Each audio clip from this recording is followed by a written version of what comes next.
पानीपत की लड़ाई मंगोल सुल्तान जहीर-उद-दीन मोहम्मद बाबर और दिल्ली के अफगान सुल्तान इब्राहिम लोदी के बीच लड़ी गई है। 21 अप्रैल 1526 को उस समय बाबर मध्य एशिया में शासन कर रहा था। दूसरी बार समरकंद से हारने के बाद बाबर ने भारत पर विजय प्राप्त करने के लिए ध्यान दिया, क्योंकि वह 1519 में चिनाब के तट पर पहुंचा। 1524 तक उसने केवल पंजाब में अपने शासन का विस्तार करने का लक्ष्य रखा, लेकिन उस समय उत्तर भारत के कुछ हिस्से लोदी वंश के इब्राहिम लोदी के शासन के अधीन थे, लेकिन साम्राज्य रह रहा था और कई रक्षक थे। इस प्रकार अपने अपमान का बदला लेने के लिए लाहौर के दौलत खान लोदी गवर्नर और सुल्तान इब्राहिम लोदी के चाचा आलम खान ने काबुल के शासक बाबर को भारत पर आक्रमण करने के लिए आमंत्रित किया। बाबर ने 1524 में पंजाब के लाहौर के लिए शुरुआत की, लेकिन पाया कि दौलत खान लोदी को इब्राहिम लोदी द्वारा भेजे गए बलों द्वारा बाहर कर दिया गया था।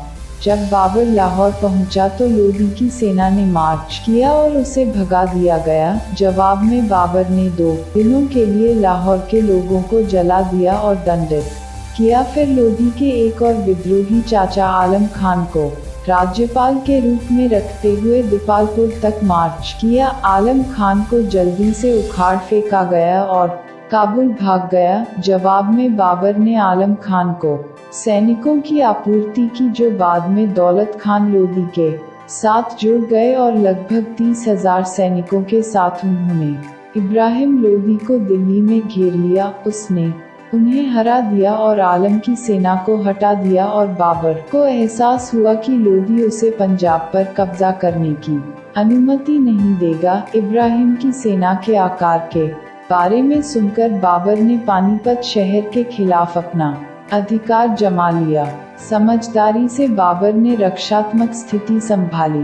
उन्होंने शहर की दीवारों पर अपने दाहिने फ्लैंक के आधार पर एक खाई को अपने बाएं फ्लैंक की रक्षा की और कैवेलरी चार्ज को तोड़ने के लिए रॉहाइड्रसियों के साथ बंधी 700 गाड़ियों की एक पंक्ति के पीछे लेट गए। हर 100 गज की दूरी पर उसके घुड़सवारों को हमले के लिए सवारी करने के लिए प्रदान किया गया था। उन मार्गों का उनके धनुर्धारियों और मैचलॉक पुरुषों ने बहुत बचाव किया। 8 दिनों तक उसने सुल्तानों के हमले का इंतजार किया।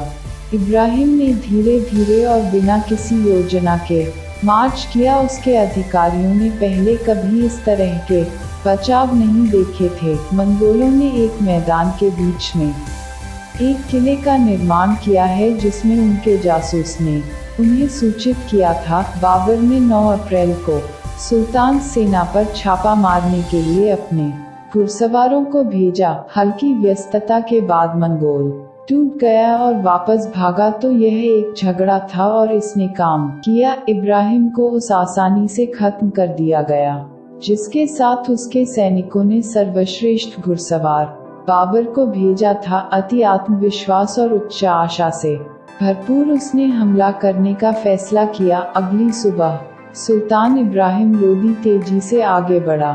लगभग 400 गज की दूरी पर बाबर के तोपों ने आग का शोर और धुएं से घबराए अफगानों को खोल दिया और हमले ने गति खो दी। आंदोलन को लपकते हुए बाबर ने सुल्तानों की सेना को घेरने के लिए अपने लहराते हुए स्तंभ बाहर भेजे। यहाँ अफगान पहली बार मंगोलों तुर्क मंगोल गो के असली हथियार से मिले। युद्ध के एक उपकरण के रूप में इसकी श्रेष्ठता इस तथ्य में निहित है कि यह बेहतरीन योद्धाओं के रईसों की शाखा थी। एक तुर्क मंगोल के हाथ में धनुष 3 बार तेजी से मस्कट के रूप में शूट करेगा और 200 गज की दूरी पर मार सकता है। 3 तरफ से हमला किया गया और अफगान एक दूसरे में घुस गए। करीबी रेंज में तोप का शोर सुनते हाथी बेतहाशा भाग निकले।